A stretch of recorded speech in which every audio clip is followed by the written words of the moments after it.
यो people, good morning, good evening, good afternoon. जो video देख रहे हैं हम सबके लिए, कैसे हैं सब लोग बेटा?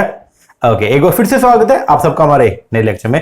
गाइस, आज की क्लास में हम लोग जो है वो करने वाले हैं हमारे 2021 के अंदर जो एनटीए नेट का पेपर हुआ था हमारे कॉमर्स का, 25 की मॉर्निंग शिफ्ट, 25 की इवनिंग शिफ्ट और 26 की मॉर्निंग शिफ्ट को, मतलब अपने 2021 के अंदर जो है टोटल मिला के 3 एग्जाम जो है, 3 अटेम्प्ट के अंदर जो है वो पेपर जो है वो हुए थे अपने कॉमर्स के। और उन तीनों पेपर के अंदर जो है वो इनकम टैक्स के क्या क्या क्वेश्चंस आए थे, उन क्वेश्चंस को आज की क्लास में हम लोग जो डिस्कस करने वाले हैं। और जिन बच्चों ने मुझसे कोर्स लिया हुआ, मैं आपको बता दूं, ये जो अपने इनकम टैक्स की बुक है, ये जो अपनी बुक है इनकम टैक्स का, आपको जान के हैरानी होगी, टोटल मिला के इनकम टैक्स के 31 क्वेश्चन जो है वो आए थे तीनों पेपर में मिला करके। और उन 31 क्वेश्चन में से जो है वो 30 क्वेश्चन एज इट इज आपकी बुक के अंदर से जो है वो आए हैं। सारे के सारे मैंने पेज नंबर जो है वो भी मैंने साथ में मेंशन कर दिए। वैसे तो आप क्वेश्चन पढ़ोगे तो आप बोलोगे क्या हलवे हलवे क्वेश्चन जो है वो पूछे गए हैं, और आप इतने सिंपल क्वेश्चन, हमने टैक्स बहुत बढ़िया तरीके से, बहुत ही अपर लेवल का टैक्स किया। मैंने जो सीए फाइनल के अंदर जो टैक्स पढ़ा था वो टैक्स में से मैंने जो है वो नोट्स बनाए, और वो वाला टैक्सेशन जो है मैंने आपको करवाया, चाहे वो इंटरनेशनल टैक्सेशन हो,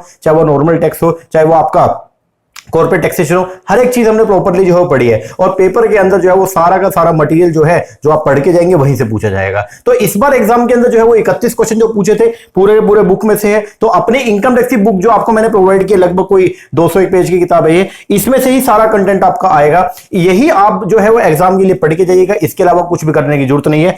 2022 के हिसाब से हमने इसके अंदर जो है सारी की सारी अमेंडमेंट डाल दी थी। हालांकि अब जो क्वेश्चन आए हैं उनमें भी 2 क्वेश्चन ऐसे जो अमेंडमेंट किए हैं, तो मैंने उसके अंदर भी मेंशन कर दिया है कि कौन से क्वेश्चन के अंदर जो है वो अमेंडमेंट है और लेटेस्ट क्या आया है और जो पेपर के अंदर आ सकता है। ओके जी सर, तो आइए हम शुरुआत करते हैं पहले हमारे इन क्वेश्चंस को, उसके बाद में फिर हम लोग जो है वो देखेंगे कि कौन कौन से क्वेश्चन जो है अब आगे अपकमिंग एग्जाम के अंदर जो है वो कौन कौन से क्वेश्चन जो है वो बन सकते हैं और कहां कहां से क्वेश्चन पूछे जा सकते हैं। ओके हाँ जी, इससे पहले इनकम टैक्स से पहले हम लोग जो है वो ऑलरेडी अपने इंटरनेशनल बिजनेस का, हमारे अकाउंटेंसी का और हमारे बिजनेस फाइनेंस का, इन तीनों टॉपिक के एमसीक्यूज जो है जो प्रीवियस 2021 में जो क्वेश्चन आए थे वो ऑलरेडी हम कर चुके हैं। उसका सोल्यूशन मैंने टेलीग्राम में यूट्यूब के ऊपर डाल दिया है और उनकी जो पीडीएफ है वो टेलीग्राम पे भी अपलोड कर दी है। अगर आपने वो नहीं देखी है तो उसको देखिए, उससे आपको अंदाजा हो जाएगा क्वेश्चन के पैटर्न का। ओके जी सर, और बहुत सारे कोई बच्चों का जो है वो आजकल ये सवाल चल रहा है कि सर एग्जाम कब होगा, एग्जाम कब होगा। अबे हो जाएगा एग्जाम, चिंता मत करो, एग्जाम जल्दी हो जाएगा, लेकिन आप तैयारी जो है पूरी रखो अपनी, ठीक है ना। तो अभी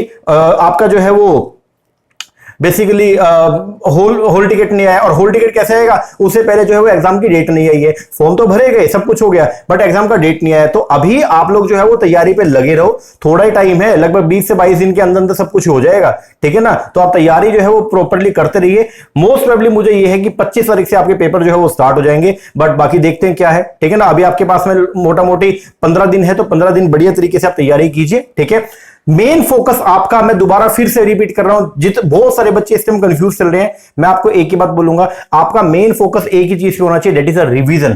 प्रॉपर फोकस आप अपना रिवीजन के ऊपर करें, अच्छे से रिवीजन करें, और साथ में अपना कंटेंट बढ़िया पढ़ें। एमसीक्यूज के ऊपर ज्यादा फोकस मत कीजिएगा, क्योंकि पेपर के अंदर जो क्वेश्चन आपसे पूछे जाएंगे अभी, ऐसा नहीं है कि नेक्स्ट टाइम भी वही आएंगे। मतलब जो पेपर में 2021 में क्वेश्चन पूछे गए, तो इट्स नॉट कंपल्सरी कि वही 2022 में आएंगे। आपको क्वेश्चन से सिर्फ पैटर्न देखने को मिलेगा, एक पैटर्न आप समझ जाएंगे कि क्वेश्चन का फ्रेमिंग किस तरीके से होता है। बाकी जो मेन फैक्टर रोल प्ले करता है एग्जाम के अंदर, दैट इज योर कॉन्सेप्ट। आपका कॉन्सेप्चुअल क्लैरिटी कितना है, तो वो चीज मायने रखती है, उसी के बेस पर आप क्वेश्चन को सोल्व करते हैं। ओके जी सर, चलो अब हम शुरुआत करते हैं हमारे क्वेश्चंस का। सबसे पहला क्वेश्चन जो हमारे सामने आ रहा है वो है क्या, आइए देखते हैं। बोलते हैं sequencing the step for computing gross annual value. आपको जो है वो जीएवी निकालनी है of income from house property.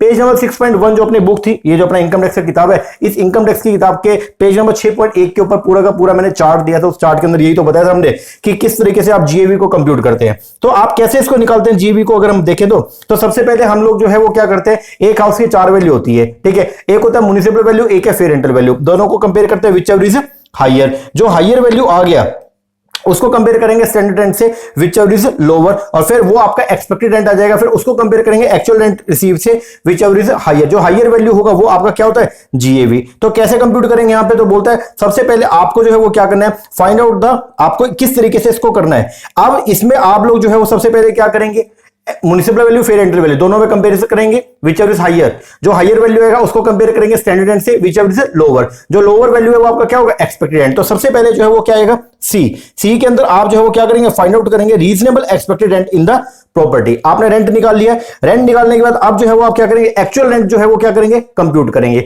लेकिन जो एक्चुअल रेंट लेंगे उसमें आपको कैसे करना है, find out the actual rent receive or receivable after excluding unless rent but before deducting loss due to vacancy. इसका मतलब ये है कि अगर आपका हाउस जो है वो पार्टली लेट आउट था और पार्टली वैकेंट था, तो उस केस के अंदर एक बार जो है आप पूरे साल की जो है वो क्या लो, वैल्यू लो, तो वो एक्चुअल रेंट रिसीव आ जाएगा जी, तो वो फिर आएगा ए। इसके बाद आपको जो है वो क्या करना है, इन दोनों को आपस में कंपेयर करना है, और जो हायर वैल्यू है वो आपकी क्या आ जाएगा, वो आपका क्या आ जाएगा, रेंट आ जाएगा। ठीक है, अब उसमें से आपको जो है वो क्या करना है, फिर कंपैरिजन करना है। देखो अब आएगा डी पॉइंट। डी पॉइंट के अंदर क्या होता है, find out which one is greater amount compute in the C or A. तो सी और ए में जो हायर वैल्यू है उस वो आप लिख लो। इसके बाद में अब आगे जो है वो क्या करना है, फिर इसमें से जो है वो माइनस करेंगे, वो आपका रेंट आ गया, वो आपके जीएवी आनी थी, लेकिन उसमें से अब आप माइनस करेंगे जितने महीने के लिए आपका घर जो है वो क्या रहा, वैकेंट रहा, तो उतने महीने का जो है वो आप रेंट ले लोगे और वो उसमें से क्या कर लोगे, माइनस, तो आएगा बी। और लास्ट में जो है वो क्या आएगा, लास्ट में आएगा ई। डी में से बी माइनस करेंगे, वो आ जाएगी आपकी घर की क्या, जीएवी, तो अब लास्ट में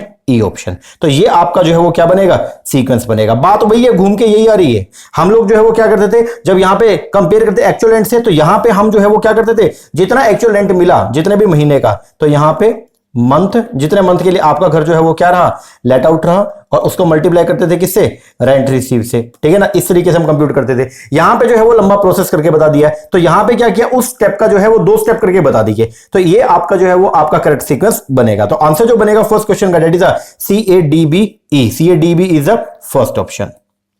चलो जी, सेकंड क्वेश्चन बोलते हैं एक्स एक एम्प्लॉय है प्राइवेट कंपनी का। देखो ये सैलरी हेड से जो है क्वेश्चन पूछा गया, बोलते हैं एक्स एक एम्प्लॉय है प्राइवेट कंपनी का और उसकी सैलरी जो है वो कितना है, 30,000 रुपए पर मंथ है। 30,000 रुपए पर मंथ उसका बेसिक सैलरी था, और उसको 1500 रुपए पर मंथ के हिसाब से जो है वो मिलता था एंटरटेनमेंट अलाउंस। क्या मिलता था, entertainment allowance. What are the deduction under section 16 subsection 2 from gross salary in respect to entertainment allowance. तो बताओ एंटरटेनमेंट अलाउंस की रिडक्शन जो है उसको कितना मिलेगा। देखो वैसे सेक्शन 16 सबसेक्शन 2 के अंदर जो है एंटरटेनमेंट अलाउंस की रिडक्शन जो है वो दी गई है, और सेक्शन 16 सबसेक्शन 2 ये बोलता है कि 3 में से जो सबसे कम होगा उसकी आपको रिडक्शन मिलेगी। 3 लिमिट कौन कौन सी है, एक्चुअल अलाउंस रिसीव, दूसरा 5,000 रुपए पर एनम, तीसरा 20% of the basic salary. Okay, but ये रिडक्शन जो है ये मिलती है किसको, ये रिडक्शन मिलती है अगर एम्प्लॉय जो है वो कौन है, गवर्नमेंट एम्प्लॉय है। अगर कौन है, गवर्नमेंट। लेकिन अगर जो प्राइवेट एम्प्लॉय है उसको एंटरटेनमेंट अलाउंस की कोई रिडक्शन नहीं मिलती। तो पहले ही लाइन में बोल दिया था एक्स एक एम्प्लॉय है किसका, प्राइवेट कंपनी का, तो भैया प्राइवेट कंपनी का एम्प्लॉय है तो उसको कोई भी एंटरटेनमेंट अलाउंस का रिडक्शन लाउड नहीं होगा। तो इसका जो आंसर बनेगा दैट इज अ फोर्थ, क्या आएगा, नील, मतलब उसको कोई भी रिडक्शन अवेलेबल नहीं होगा। चलो जी, next question, Which of the following provident fund is approved by the provident fund commissioner? जो हमारा provident fund commissioner है उसने कौन सा provident fund जो है वो क्या किया है, अप्रूव किया है। भाई अप्रूव provident fund कौन सा है, जो आपका रिकॉग्नाइज provident fund है, तो उसी के लिए जो है वो इनकम टैक्स कमिश्नर ने जो है उसको क्या किया हुआ है, अप्रूव किया हुआ है। ये बात ध्यान रखिएगा। तो आंसर जो बनेगा थर्ड का वो क्या बनेगा, सेकंड, रिकॉग्नाइज्ड प्रोविडेंट फंड। और इसके अंदर ना सैलरी हेड में अमेंडमेंट आता है, थोड़ा वो भी करके जाना, ठीक है ना, देख लेना उसको ढंग से। चलो जी, अगला क्वेश्चन आया आपका पीजीबीपी हेड से, पेज नंबर 9.24 के ऊपर जो है ये सारा का सारा दिया हुआ है। और पीजीबीपी हेड के अंदर जो है वो आपके कुछ खर्चे जिनके आपको रिडक्शन मिलते हैं और कुछ खर्चे जिनके आपको रिडक्शन नहीं मिलती, तो वहां से जो है क्वेश्चन पूछा गया। ठीक है, अब ये जो है वो क्वेश्चन एज इट इज मैंने आपको जो है वो दिया था, आपको ध्यान हो, अगर आपने कोई एक्सपेंडिचर किया किसके ऊपर, रिसर्च पे, ठीक है ना, अगर रिसर्च पे कोई भी खर्चा किया तो उसकी रिडक्शन आपको मिलेगी या नहीं मिलेगी, तो उसके लिए जो है वो बता रखा है। अब क्वेश्चन यहां पे ये आता है, रिसर्च दो तरीके से, या तो होगा इन हाउस या फिर आप क्या करोगे, कॉन्ट्रीब्यूशन करोगे। तो अगर साइंटिफिक रिसर्च के लिए आप खुद से ही आपने एक डिपार्टमेंट बना रखा है और वो आप खुद ही कर रहे हो साइंटिफिक रिसर्च, तो उसके ऊपर खर्चे का क्या है। और अगर आपने डिपार्टमेंट नहीं बनाया, आपने किसी दूसरी पार्टी को कंट्रीब्यूट किया जो साइंटिफिक रिसर्च का काम करिए, तो उसके लिए ट्रीटमेंट कुछ अलग है। लेकिन इसमें अमेंडमेंट जो है वो अब की बार आया था, और अमेंडमेंट क्या है कि चाहे आप खुद से पैसा लगाए चाहे आप बाहर कंट्रीब्यूट करें, जो पहले 150% का 200% रिडक्शन मिलता था, अब वो सारे की सारी हटा के और कितना कर दिया, 100। मतलब खुद अगर साइंटिफिक रिसर्च के ऊपर खर्चा करोगे तो भी 100% का रिडक्शन लाउड है, और अगर किसी बाहर वाले को कंट्रीब्यूट करोगे, किसी भी नेशनल लेबोरेटरी को कर रहे हो, किसी भी सोशल साइंस रिसर्च को कर रहे हो, तो भी कंट्रीब्यूशन, तो भी आपका रिडक्शन जो है वो कितना, 100 कर दिया। तो अब जो है वो हर जगह जो आपका क्वांटम ऑफ डिडक्शन है वो कितना, 100% का। अब उनके जो है वो क्या दे रखे हैं आपको, यहाँ पे सेक्शन तारीख और सेक्शन के साथ में कंपेरिजन करना है। तो सेक्शन 35(2)(a) जो है ये किसका है, ये है जी आपका किसका, अगर हमने पेमेंट करी है किसको, Indian institute of technology IIT को, किसके लिए, साइंटिफिक रिसर्च के लिए, तो उसको डील करता है सेक्शन 35(2)(a). तो ये आ गया आपका फोर्थ। उसके बाद सेक्शन 35(1)(2)(a) जो है ये किसका होता है, ये है जी अगर आपने पेमेंट करी है किसके लिए, payment made to a company to be used for the scientific research, ये है आपका थर्ड। इसके बाद सेक्शन 35 एक सब सेक्शन 3 जो है ये किसके लिए है, अगर आपने किसी भी सर्टेन इंस्टीट्यूशन को पेमेंट किया, किसके लिए, जो सोशल साइंस कर रहा है, तो सी का बनेगा सेकंड। और सेक्शन 35 एक सब सेक्शन 2 जो है ये किसके लिए होता है, ये होता है अगर आपने पेमेंट करी किसी ऐसे इंस्टीट्यूशन को, किसके लिए, साइंटिफिक रिसर्च के लिए, तो डी का जो है वो बनेगा क्या, फर्स्ट। तो आंसर जो बनेगा फोर्थ का, that is the second option. चलो जी,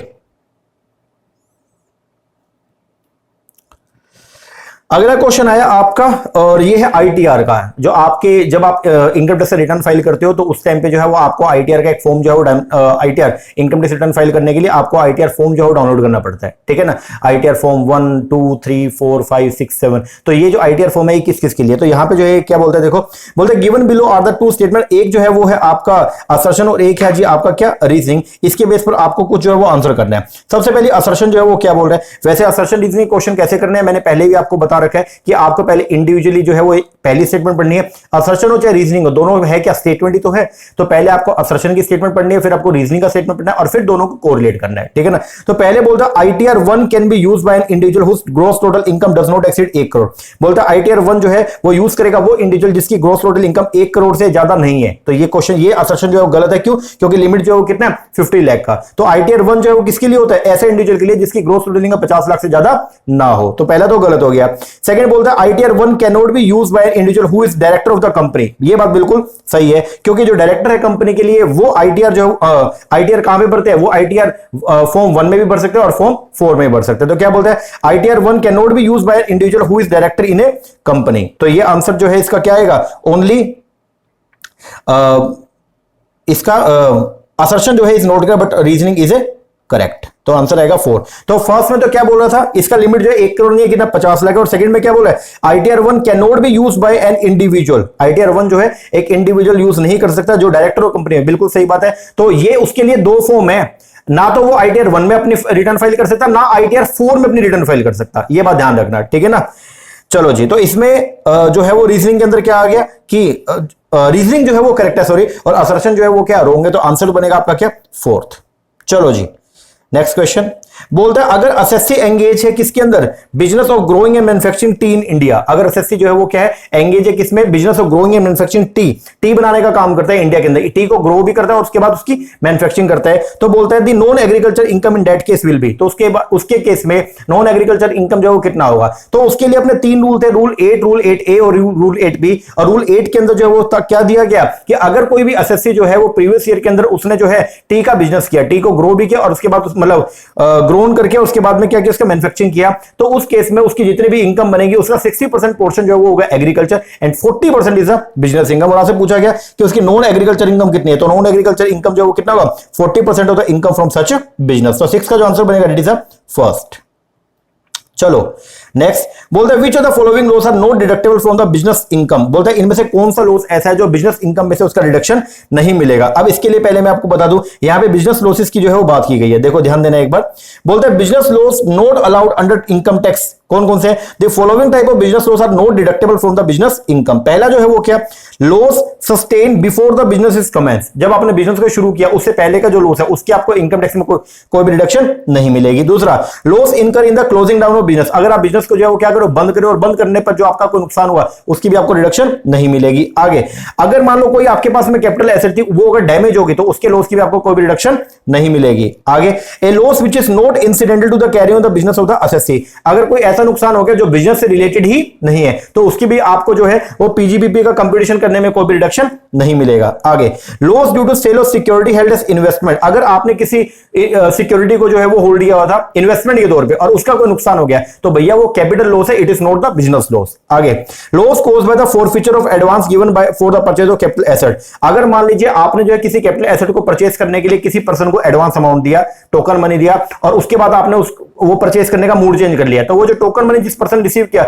अगर वो उसको जो है वो क्या कर ले, फॉरफीट कर ले और वो आपको वापस ना दे तो वो उसकी डिडक्शन आपको नहीं मिलेगी। आगे, वायलेशन ऑफ द लॉ। अगर आपने कानून तोड़ दिया और उसके ऊपर अगर कोई पेनल्टी आपको पे करना पड़ा तो उसकी रिडक्शन नहीं मिलेगी। तो क्या बोलते हैं, violation of the law is not a normal incident of the trade, expense incurred by way of penalty for infarction of law is not allowed for deduction in the business loss, तो उसकी भी कोई deduction नहीं मिलेगी। क्यों? क्योंकि आपने कानून तोड़ा है भाई, और कानून तोड़ के अगर मान लो गवर्नमेंट ने आपके ऊपर कोई पेनल्टी लगा दिया, that penalty is not deductible, ठीक है ना। And trading loss due to loss of goods in transit in the normal course of business, तो इसकी भी आपको कोई डिडक्शन नहीं मिलेगी। तो यहां पे जो है वो क्या बोल रहे हैं, देखो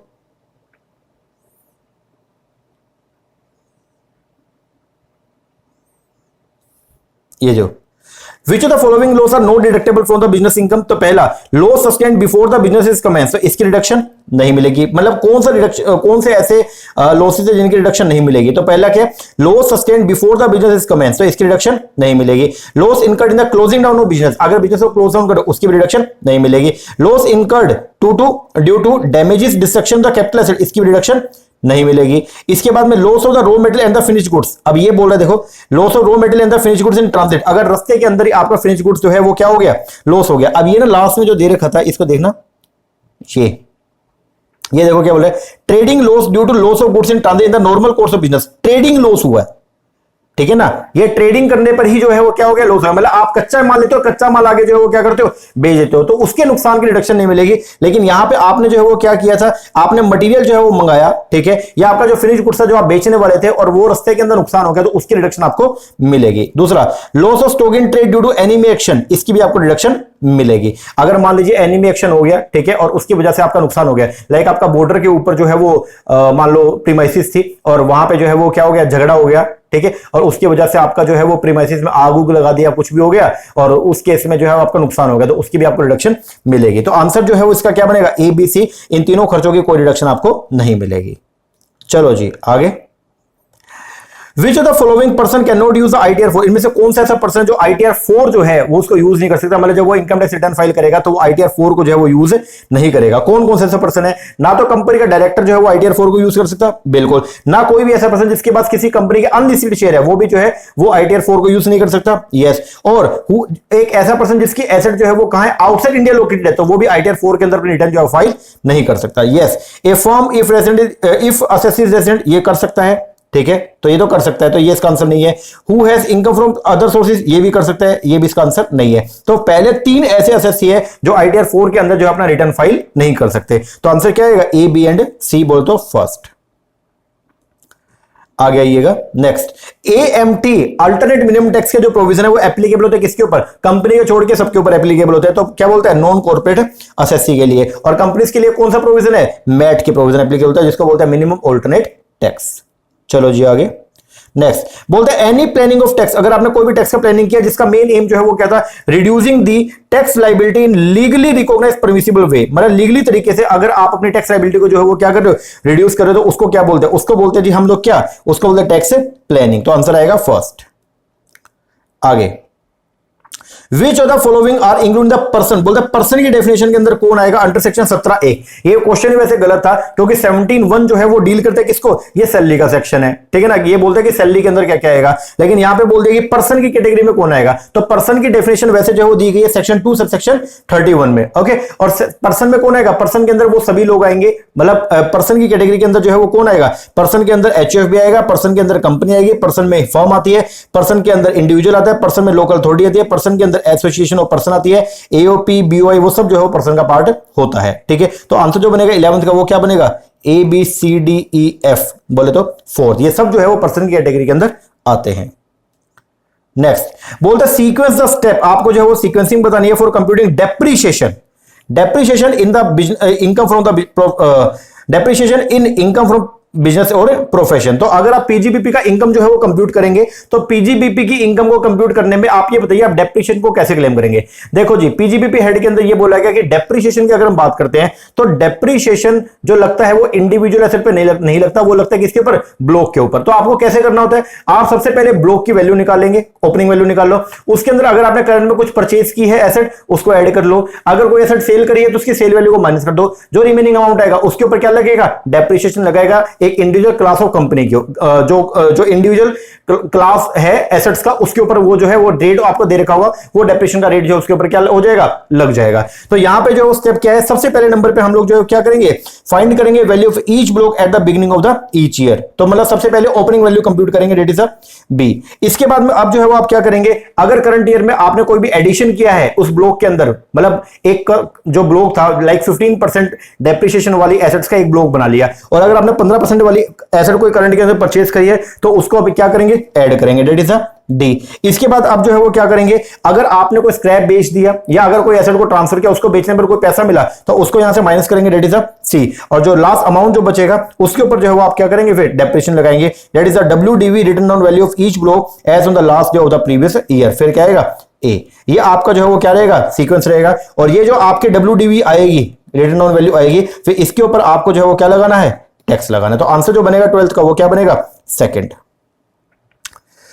चलो जी 13th नेक्स्ट क्वेश्चन जो वो क्या बोलता है, बोलता है टैक्स ऑडिट। ये अपने पेज 9.19 के ऊपर जो है वो दिया भी हुआ है वैसे पीजीबीपी में। बोलता है tax audit compulsory in case of person in the profession, अगर आप प्रोफेशन के अंदर हैं तो जिसकी ग्रोथ टोटल रिसीट जो है वो क्या हो, एक्सीड, तो किसको टैक्स ऑडिट कराने की जरूरत है। तो देखो जी सेक्शन 44 ए भी जो है वो लिमिट लगा रखी है। बोलता है अगर आप बिजनेस कर रहे हो और अगर आपकी टर्नओवर 10 करोड़ से फालतू है, सर ये कंडीशन तो पहले 1 करोड़ की थी, बिल्कुल, और अब की बार फाइनेंस एक्ट 2021 के अंदर, मतलब आपका जो प्रीवियस ईयर है 2021-22 और आपका असेसमेंट ईयर 2022-23, इसके अंदर जो है अमेंडमेंट आई, और अमेंडमेंट जो है वो ये आई है कि अब टैक्स ऑडिट जो है वो किसके लिए कर दिया, अगर मान लीजिए आप कोई बिजनेस कर रहे हैं, ठीक है, और अगर आपकी ग्रोथ रिसीट जो है बिजनेस से, मतलब ग्रोथ आपकी जो है एनुअल टर्नओवर जो है वो अगर 10 करोड़ से फालतू तो आपको टैक्स ऑडिट कराने की जरूरत है। और प्रोफेशन में लिमिट अभी भी वही है, कितना, 50 लाख का। तो यहां पे क्या है, टैक्स ऑडिट की लिमिट जो है वो अंडर सेक्शन 44 ए बी में क्या, अगर आप बिजनेस कर रहे हैं तो अगर आपकी टर्नओवर 10 करोड़ से फालतू है, और अगर आप प्रोफेशन में है तो आपके अगर ग्रोथ रिसीट 50 लाख से क्या फालतू है तो आपको टैक्स ऑडिट करवाना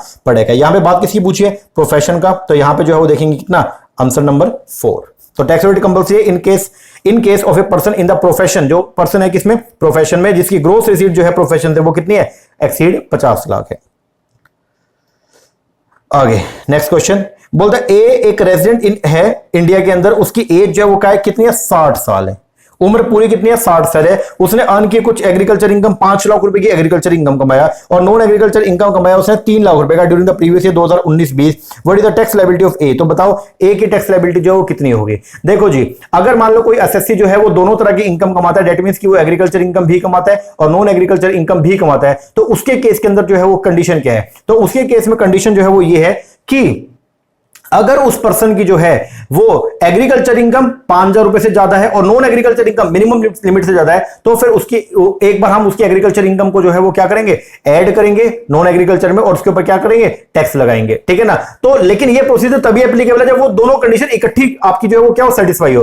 दोनों कंडीशन क्या क्या है, पहली कंडीशन जो है वो ये है कि आपकी agriculture income, annual agriculture income 5,000 रुपए से ज्यादा हो, और आपकी नॉन एग्रीकल्चर इनकम जो है वो मिनिमम जो आपकी एग्जम्पशन लिमिट है उससे क्या हो, ज्यादा हो, एक्सीड करती हो।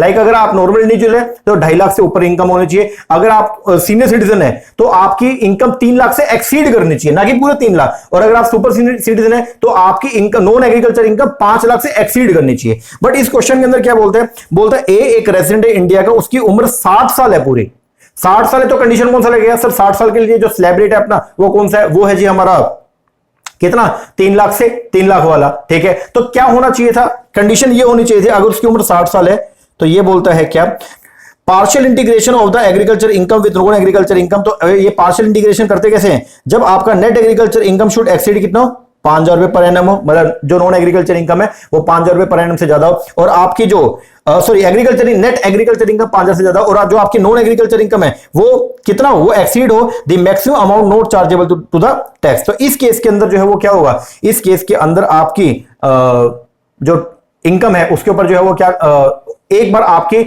नॉन टैक्सेबल इनकम को जो है एग्रीकल्चर इनकम को नॉन टैक्सेबल इनकम में ऐड किया जाएगा, अगर ये दोनों कंडीशन सेटिस्फाई हो रही है तो। बट अपने क्वेश्चन के अंदर जो है वो क्या बोल रहा है, क्वेश्चन के अंदर ये बोल रहा है, ध्यान से देखना, कि ए जो कि रेजिडेंट है और उसकी उम्र पूरी कितनी है, 60 साल, और इनकम कितनी कमाई है, 3 लाख है, नॉन एग्रीकल्चर इनकम जो उसकी कितनी है, 3 लाख। तो इसका मतलब क्या सर, इसका मतलब अगर 60 से वो फालतू होता, ठीक है ना, अब 60 साल है और 60 साल के मिनिमम एग्जम्पशन ही 3 लाख है, 3 से अगर उसकी इनकम ज्यादा होती तो हम ऐड करते, इस केस के अंदर उसकी किसी भी इनकम के ऊपर जो टैक्स नहीं लगेगा। तो आंसर जो आएगा वो क्या आएगा, 14 का नील। अगर ये इनकम 3,01,000 भी होती ना, 3,01,000 तो भी फिर टैक्स लगता, ठीक है ना। तो क्यों? क्योंकि फिर ये 3,01,000 होती तो मतलब इसका मिनिमम एग्जम्पशन कितनी है? 3 लाख। ये 3 लाख से क्या होती? फालतू होती। चलो जी आगे। नेक्स्ट क्वेश्चन बोलते हैं which of the following income generally chargeable under the head income from other sources. बोलते हैं इनकम फ्रॉम अदर सोर्सेज में कौन कौन सी इनकम जो है वो आती है? इनकम फ्रॉम सबलेटिंग हाउस, अगर आपने कोई हाउस पहले रेंट पे लिया और फिर उसको आगे दोबारा से रेंट पे चढ़ा दिया तो वहां से मिलने वाले जो सबलेट हाउस की जो इनकम होती है वो भी आपके अदर सोर्स में आती है। यस। डायरेक्टर फीस, अगर डायरेक्टर को मान लीजिए अगर मीटिंग के अंदर बैठने कोई फीस मिलती है वो भी अदर सोर्स में आएगी। यस। ग्राउंड रेंट मिलता है। Yes. Ground rent house property मिल जाएगा। तो ग्राउंड रेंट की अगर कोई इनकम है, मान लो खाली लैंड से अगर कोई इनकम आ रही है आपके पास में ना, एग्रीकल्चर नहीं, खाली नॉर्मल लैंड है, उसको मान लो पार्किंग के लिए दिया, किसी भी पर्पस के लिए दिया, वहां से अगर कोई इनकम आ रही है तो वो आपकी इनकम टैक्सेबल होगी कहां पे? अदर सोर्स के अंदर, ठीक है ना। हाँ, अगर उसके ऊपर आपने कोई भी प्रॉपर्टी इनबिल्ड कर रखी है, ठीक है ना, अगर कोई प्रॉपर्टी के साथ में कोई लैंड अटैच है, वहां से आने वाली इनकम आपका हाउस प्रॉपर्टी में जाएगा। दूसरा, agriculture income outside India, foreign agriculture income taxable होती है कहां पे? अदर सोर्स में, ये भी आएगा। इंश्योरेंस कमीशन अगर मिलता है तो नॉर्मल केस में हमेशा इंश्योरेंस कमीशन टैक्सेबल होगा कहां पे? अदर सोर्स में। लेकिन अगर आपका मेन धंधा यही है, मतलब आप जो इंश्योरेंस बेचते हो, तो आपकी इनकम जाती है कहां? पीजीबीपी में। इफ नथिंग स्पेसिफाइड तो इंश्योरेंस कमीशन की इनकम हमेशा जो हो जाएगा कहां पे? आपके अदर सोर्स में। दूसरा जो है वो क्या? Income from sale of security, अगर आपने सिक्योरिटी को सेल किया, सिक्योरिटी को सेल करने पर कोई इनकम आएगा, वो कहां जाएगा? वो आपके अदर सोर्स में नहीं आता। सिक्योरिटी को सेल करने पर जो इनकम आएगी उसके दो ट्रीटमेंट होंगे। अगर आपका मेन बिजनेस ही है, मतलब आप सिक्योरिटीज को खरीदते हो और बेचते हो, तो आपकी इनकम टैक्सेबल होगी कहां पे? पीजीबीपी में। नहीं तो सेल ऑफ सिक्योरिटी की इनकम जो है वो जाती है कहां पे? कैपिटल गेन के अंदर। तो लिखा हुआ है क्या? सेल ऑफ सिक्योरिटी या तो जाएगा इनकम फ्रॉम कैपिटल गेन में या इनकम फ्रॉम पीजीबीपी। अगर आपने उसको इन्वेस्टमेंट ट्रीट किया है, ठीक है ना, अगर आपने जो है इस सिक्योरिटी को क्या ट्रीट किया? इन्वेस्टमेंट ट्रीट किया, तो वो इनकम जाएगा कहां पे? कैपिटल गेन में। और अगर आपने इस सिक्योरिटी को जो है वो क्या, इस सिक्योरिटी को सेल परचेस करना अपने बिजनेस मान लिया, तो ये इनकम टैक्सेबल होगी कहां पे? पीजीबीपी के अंदर। तो आंसर जो आएगा वो क्या? पहली 5 इनकम आपकी अदर सोर्स में आएगा, लेकिन जो एफ है वो आपके अदर सोर्स के अंदर नहीं आएगा। तो आंसर जो बनेगा A B C D E, that is the 4th। चलो जी next question. Maximum tax free limit for the payment receive under the voluntary retirement. तो वॉलंटरी रिटायरमेंट स्कीम के अंदर जो है वो आपको जितना भी अमाउंट मिलेगा तो 5 लाख रुपए तक जो है वो क्या होता है? एग्जेम्प्ट होता है। तो आंसर जो बनेगा वो क्या? आपका सेकंड। 16 का जो है वो क्या आएगा? सेकंड। 5 लाख रुपए तक एग्जेम्प्ट है, उसके ऊपर जो अमाउंट होगा वो क्या होगा? टैक्सेबल होगा। तो अगर आप वॉलंटरी रिटायर हुए और आपके एम्प्लॉयर ने अगर आपको मान लो 5,52,000 रुपए अगर जो है वो पे कर दिया, तो इसमें से 5 लाख जो है वो क्या हो जाएगा? एग्जेम्प्ट। रिमेनिंग रहेगा कितना? रिमेनिंग 52,000। ये 52,000 जो है वो आपका टैक्सेबल हो जाएगा कहां पे? आपका सैलरी हेड में। ओके जी सर। चलो जी आगे नेक्स्ट क्वेश्चन। अब यहां पे डिडक्शन आया आपका चैप्टर 10 की डिडक्शन जो है देखिए, इसको मैचिंग करना है। सबसे पहले सेक्शन 10EE जो है वो किसका होता है? 10EE होता है अगर आपने कोई घर लिया था, ठीक है, आपने अगर कोई लोन लिया था घर बनाने के लिए और उसके ऊपर कोई इंटरेस्ट था, तो उसकी डिडक्शन अगर आपने हाउस प्रॉपर्टी में ले ली है तो रिमेनिंग डिडक्शन आप यहां पे भी ले सकते हो। तो 80EE जो है उसका क्या? 3rd। Deduction in respect of interest loan taken for the residential house. 80GG होता है किसके लिए? घर के लिए, ठीक है। और इसकी डिडक्शन जो है वो क्या? अगर आपने प्रीवियस ईयर में कोई घर किराए पे लिया और आपको क्या आपने रेंट पे किया तो उसकी डिडक्शन मिलेगी कहां पे? आपको 80GG में। तो इसका आएगा फर्स्ट। GGA जो है वो होता है किसके लिए? गांव घूम आया, निमोनिक बताया था आपको। तो ये क्या? Deduction in respect of certain donation होता है साइंटिफिक रिसर्च के लिए। अगर आपने साइंटिफिक रिसर्च के लिए कोई डोनेशन दिया तो उसकी डिडक्शन मिलेगा 80GA में। और 80E जो है वो क्या? अगर आपने प्रीवियस ईयर के अंदर जो है वो क्या किया? कोई लोन लिया था किसके लिए? हायर एजुकेशन के लिए, ओके, तो उसके ऊपर जो भी इंटरेस्ट पे करोगे उसकी डिडक्शन मिलेगा 80E बोले तो एजुकेशन। तो इसका 17th का जो आंसर बनेगा दैट इज द सेकंड। चलो जी नेक्स्ट। अगला क्वेश्चन आया, बोल रहा है exemption with HRA is base. House rent allowance की रिडक्शन मिलती है ना आपको। अब एचआरए जो है वो पार्शियली एग्जेम्प्ट होता है, पार्शियली टैक्सेबल है। अब वो क्या होता है? एक बार हम उसको जो है पूरा अमाउंट जो है वो क्या करेंगे? टैक्सेबल करेंगे और उसमें से जो है फिर आपको डिडक्शन मिलेगी। डिडक्शन के लिए 3 कंडीशन होती है। पहला एक्चुअल अलाउंस रिसीव, दूसरा rent paid over 10% of salary, और तीसरा जो है वो क्या? 40 और 50% ऑफ सैलरी। तीनों में से जो सबसे कम है उसकी रिडक्शन मिल जाएगी, रिमेनिंग अमाउंट क्या हो जाएगा? टैक्सेबल। अब क्या बोलते हैं? जो एग्जेम्पशन है with respect to HRA is based upon the following factor. किन किन फैक्टर के ऊपर बेस है? पहला, क्या रेंट पेड को एचआरए की कंप्यूटेशन में इंक्लूड करते हैं? जी बिल्कुल करते हैं। क्या प्लेस ऑफ रेजिडेंट का भी इंपैक्ट पड़ता है? यस, क्योंकि अगर मेट्रो सिटी में तो 50% एग्जेम्प्ट है और अगर नॉन मेट्रो सिटी में तो 40% एग्जेम्पशन होती है, ठीक है। सैलरी का फर्क पड़ता है? यस, क्योंकि सैलरी के अंदर आप जो है वो क्या लेते हो? ओनली 3 फैक्टर को लेके चलते हो, बेसिक सैलरी प्लस में डीए रिटायरमेंट बेनिफिट वाला प्लस में percentage commission on turnover. HR receive का फर्क पड़ता है? यस, क्योंकि एचआर रिसीव में से ही तो माइनस करना है, बिल्कुल। फेयर रेंट का फर्क है क्या? नहीं। मार्केट रेंट का? नहीं, क्योंकि ये दोनों वो रेंट है जो आपके कंसीडर होते हैं कहां पे? हाउस प्रॉपर्टी में। तो आंसर जो आएगा वो क्या आएगा? A B C and D. ये चारों जो पॉइंट है ये आपके एचआरए के कंप्यूटेशन के अंदर जो है वो इंक्लूड होते हैं। तो आंसर क्या बनेगा? ए बी सी डी, बोल दो first. Next, the partial integration of the agriculture with non agriculture income is done in case of, बोलता है पार्शियली जो इंटीग्रेशन करते हो ना आप एग्रीकल्चर इनकम के साथ में नॉन एग्रीकल्चर इनकम को जोड़ते हो, ये किसके केस में होता है? तो आपको बताया भी था, ये पेज नंबर 4.3 पे लिखा हुआ है, ये इन 5 लोगों के केस के अंदर ये है, इंडिविजुअल, एचयूएफ, एओपी, बीआई और आरटीआई जुरिडिकल पर्सन। इन पांचों के केस में हम वो 2 कंडीशन को चेक करते हैं। क्या 2 कंडीशन बताओ जल्दी से, कौन कौन सा भी देखा भी है। पहली कंडीशन जो है वो क्या होती है कि आपकी एग्रीकल्चर इनकम जो है वो 5,000 रुपए से जो है वो क्या होनी चाहिए, ज्यादा, और आपकी जो नॉन एग्रीकल्चर इनकम है वो आपके मिनिमम लिमिट से जो है वो क्या होनी चाहिए, ज्यादा होनी चाहिए। तो ये कंडीशन है। तो आंसर जो है वो क्या आएगा, किस किस के लिए is done in case of, किस किस के लिए होती है? एओपी बीओई के लिए होती है, कंपनी नहीं, कोऑपरेटिव फर्म नहीं, फर्म नहीं। चलो जी आगे next, arrange the sequence this step in the procedure E filing of the income tax return. जब आप इनकम टैक्स रिटर्न फाइल करोगे तो उसके लिए आपको कुछ प्रोसेस है वो बनाना पड़ेगा, उसके स्टेप यहां पे दे रखे हैं। तो आपको इन स्टेप्स को अरेंज करना है। सबसे पहले जो है वो क्या होगा, सबसे पहले आप रजिस्टर करोगे जी, रजिस्ट्रेशन करने के बाद आपको लॉगिन करना पड़ेगा जी, लॉगिन करने के बाद में अब आप डाउनलोड करेंगे अपने फॉर्म को, जिस फॉर्म के अंदर आप रिटर्न के अपने डॉक्यूमेंट फाइल करोगे जी। इसके बाद में आप क्या करोगे, इसके बाद में अब आप जो है वो क्या करोगे, अब आप एक मिनट को, अब आप ई फाइलिंग करोगे सीधा जी, और ई फाइलिंग करने के बाद लास्ट में जो है वो आपको क्या करना होता है, वेरिफिकेशन सी। तो आंसर जो बनेगा वो क्या, सबसे पहले नंबर पे जो है आपको जो है वो क्या करना है, रजिस्ट्रेशन। रजिस्ट्रेशन करने के बाद में जो है वो आपको क्या करना है जी, अब आपको लॉगिन करना है। रजिस्टर कर लिया आपने, फिर लॉगिन करेंगे। लॉगिन करने के बाद अब जो है वो आपको क्या करना है, डाउनलोड करना है फॉर्म, जिस फॉर्म के अंदर आपको रिटर्न फाइल करनी है। और उसके बाद में फिर डाउनलोडिंग करने के बाद में अब जो है वो आप क्या करेंगे, फिर आप जो है वो ई फाइलिंग कर दोगे, मतलब रिटर्न फाइल कर दोगे ई फाइलिंग। और उसके बाद में लास्ट में जो है वो आपको क्या करना है, फिर वेरीफाई करना है सी, वेरिफिकेशन। तो आंसर जो बनेगा BAEDC, BAEDC with the 4th। चलो जी नेक्स्ट क्वेश्चन, बोलते हैं assessee is always a person but a person may or may not be an assessee. बोलते हैं असेसी जो है हमेशा कौन होगा, पर्सन होता है, बिल्कुल सही बात है। लेकिन एक पर्सन जो है वो असेसी हो ऐसा जरूरी नहीं है, बिल्कुल सही बात है। अगर कोई पर्सन तो है, असेसी में कौन कौन आएगा, असेसी मीन से पर्सन। अब पर्सन कौन कौन है, पर्सन में इंडिविजुअल भी आएगा, पर्सन के अंदर एचयूएफ भी आएगा, पर्सन में एओपी, बीओआई, कॉर्पोरेट, फर्म, ये सब आएंगे। अब बोलते हैं assessee is always a person, assessee हमेशा एक पर्सन होगा, बिल्कुल सही है। लेकिन एक पर्सन का असेसी होना जरूरी नहीं है, ये बात बिल्कुल सही है, क्योंकि अगर उसके ऊपर टैक्स ही नहीं आ रहा तो फिर वो असेसी नहीं रहेगा। असेसी तो वही ना, assessee means a person who is liable to pay tax.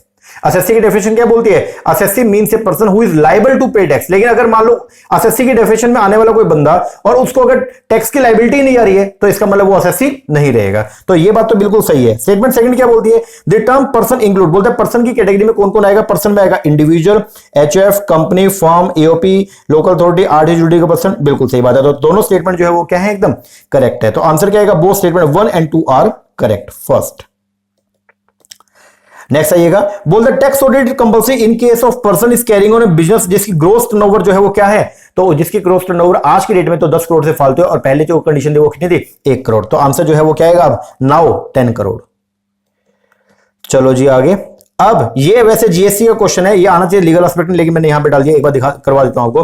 बोलते हैं which one of the following is not true regarding input tax credit to avoid the cascading effect. बोलता है इनपुट टैक्स क्रेडिट के regarding कौन सी बात सही नहीं है। अब इनपुट टैक्स क्रेडिट का मतलब क्या होता है, पहली बात तो इनपुट टैक्स का मतलब क्या है, जो आपने मटेरियल को परचेस किया फिनिश गुड्स को बनाने के लिए, उस मटेरियल को परचेस करते हुए जो भी आपने टैक्स पे किया था उसको बोलते हैं इनपुट टैक्स। और उसका क्रेडिट लेना, जब आप फाइनल गुड्स को प्रोड्यूस करके आगे बेचोगे तो उस टाइम पे आपको टैक्स का पेमेंट करना पड़ेगा। तो उसके टैक्स के पेमेंट में अर्लियर जो आपने टैक्स पे कर रखा था ना इनपुट के ऊपर, तो उस टैक्स की आपको आउटपुट के टैक्स में से रिडक्शन मिल जाती है, उसको बोलते हैं इनपुट टैक्स क्रेडिट। तो इनपुट टैक्स क्रेडिट के बारे में कुछ बातें बता रखी है, तो उनमें से बताने कौन सी बात सही नहीं है। पहला, इनपुट टैक्स क्रेडिट अगर आपके पास, मतलब ये अगर आपके पास में इनपुट टैक्स क्रेडिट है किसका, सीजीएसटी का, उसका यूटिलाइज कर सकते हो पहले सीजीएसटी के लिए, और बाद में अगर कुछ अमाउंट बच गया तो आईजीएसटी के लिए उसको यूज कर सकते हैं, ये बात बिल्कुल सही है।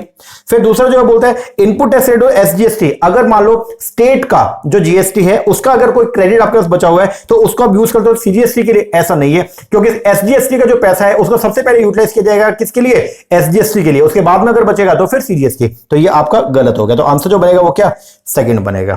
बाकी आगे वाले देख लो एक बार, बोलते input tax credit UTGST, UT का जो यूनियन टेरिटरी का अगर जीएसटी का कोई क्रेडिट आपके पास पड़ा है तो उसका क्या होगा, उसको सबसे पहले यूज करेंगे यूटीजीएसटी के लिए, और अगर बच गया तो उसको यूज करेंगे आईजीएसटी के सेटलमेंट के लिए। और अगर इनपुट टैक्स क्रेडिट एसजीएसटी का, उसको यूटिलाइज करेंगे फॉर द पेमेंट ऑफ सबसे पहले एसजीएसटी के लिए, और बैलेंस अगर बचेगा तो फिर पेमेंट के लिए यूज करेंगे आईजीएसटी। तो आंसर जो बनेगा वो क्या, सेकंड जो वो करेक्ट नहीं है। चलो जी नेक्स्ट, बोलते हैं which of the following are required to be study a deep understanding of the income tax procedure. आपको पहले लेक्चर के अंदर जो है मैंने बताया था, इनकम टैक्स का जो हमारा फर्स्ट लेक्चर वैसे यूट्यूब पे भी डाला हुआ है, आप देख सकते हो, वहां पे बताया था मैंने कि जब आप इनकम टैक्स एक्ट पढ़ते हो, इनकम टैक्स के जो आप प्रोविजन पढ़ोगे, ठीक है ना, तो आप किन किन बातों का ध्यान रखते हो, तो आपको जो है पढ़ के जाना होता है इनकम टैक्स एक्ट भी, यस, इनकम टैक्स रूल्स भी, यस, नोटिफिकेशन जो सीबीडीटी इशू करता है, central board of direct taxes जो इशू करता है ये भी, यस, जुडिशियल जो डिसीजंस आते हैं, मान लो जो कोर्ट के डिसीजन है वो भी, yes, company act, no, company act का यहां पे कोई लेना देना नहीं है, तो आंसर जो बनेगा वो क्या बनेगा, ए बी सी डी, तो 24 का जो बनेगा answer that is the second.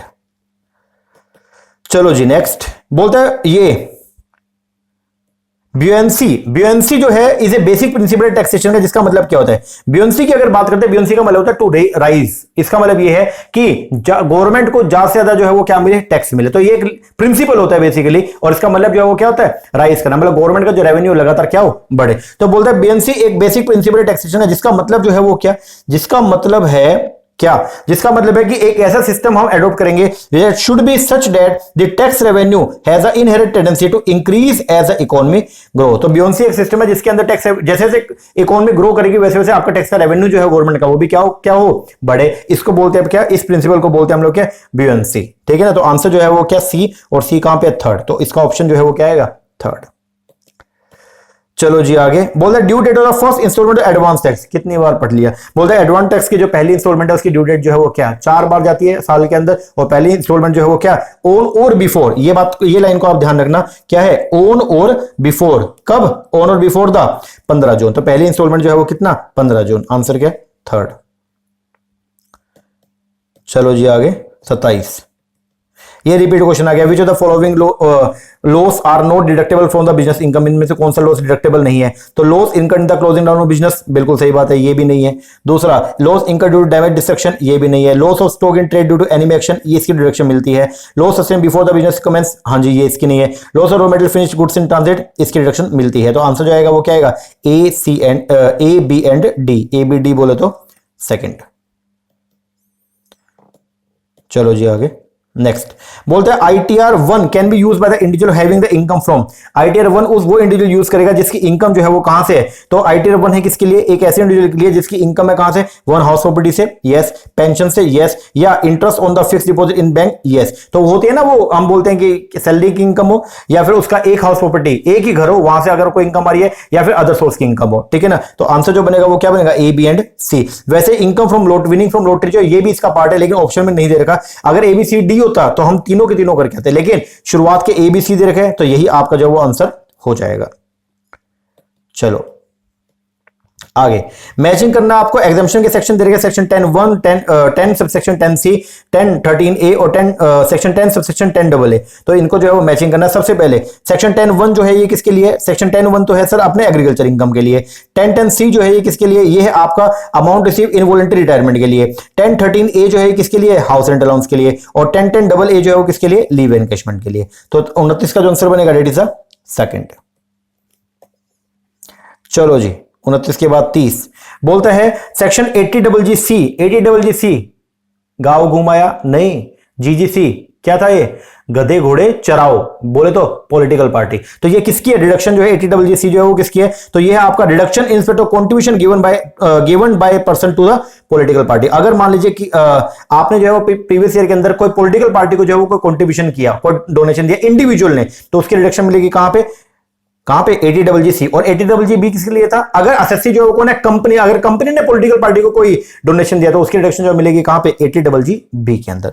और जो लास्ट क्वेश्चन आज का है डेट इज द, क्या क्वेश्चन था देखो, बोलता है जी which one of the following state, इनमें से कौन सा ऐसा स्टेट टैक्स है जिसको अभी तक रिप्लेस नहीं किया जीएसटी ने, तो लग्जरी टैक्स कर दिया, परचेज टैक्स कर दिया था, आगे tax on lottery betting gambling, yes, लेकिन ये जो है ना special additional duty of custom, ये वो टैक्स है जिसको अभी तक जो है वो आपका जो जीएसटी है उसने जो है वो इसको रिप्लेस नहीं किया। बाकी टैक्स ऑन लॉटरी ये इनकम, ये आपका इनकम टैक्स है, ठीक है ना, डायरेक्ट, ये ऊपर वाला लग्जरी टैक्स हो गया, परचेज टैक्स हो गया, और ये टैक्स ऑन लॉटरी, ये सब आपके डायरेक्ट टैक्सेस हैं, ठीक है ना, तो ये जो है ना आपका special additional duty of custom, ये आपका इंडायरेक्ट नेचर का टैक्स है, और इसको जीएसटी ने अभी तक रिप्लेस नहीं किया, मतलब ये अभी भी जो है उनके साथ में लग रहा है।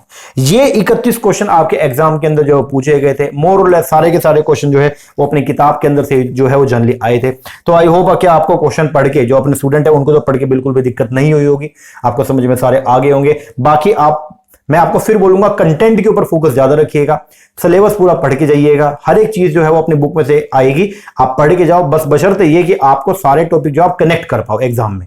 दिक्कत ये होती है बच्चा रिवीजन नहीं कर पाता, और रिवीजन नहीं करेगा तो सब खत्म हो जाएगा। तो रिवीजन प्रॉपर करें, बढ़िया तरीके से रिवीजन भी करें, और साथ में जो है प्रैक्टिस के लिए थोड़ा थोड़ा आप करते रहे। ये एमसीक्यूज का बस एक ही मोटिव है, और मोटिव ये कि आपको स्ट्रक्चर समझाना, आपको क्वेश्चन का फ्रेमिंग बताना बस, ठीक है ना। तो ये भी आप साथ साथ करते रहिएगा, बात बन जाएगी आपकी। ओके जी सर, तो ये इनकम टैक्स के क्वेश्चन हमारे कंप्लीट हो गए, ठीक है। आप नेक्स्ट क्लास के अंदर रिमेनिंग जो क्वेश्चन है वो भी हम साथ साथ में करेंगे। और बाकी अगर आप लोग दिसंबर के लिए तैयारी कर रहे हो, दिसंबर 2022 के लिए, तो बताना चाहूंगा उसके लिए हम लोग ऑनलाइन बैच प्रोवाइड करवाते हैं। हमारे ऑनलाइन बैच के अंदर हम आपको प्रोवाइड कराएंगे पेपर नंबर 1 प्लस में paper number 2 commerce as well as paper number 2 management. अगर आपका मैनेजमेंट का सब्जेक्ट है कोड 17, तो उसकी भी हम कोचिंग प्रोवाइड करते हैं। अगर आपको कोई भाई बंधु अगर कोचिंग लेना चाहें तो वो भी हम प्रोवाइड कराते हैं, मैनेजमेंट की भी।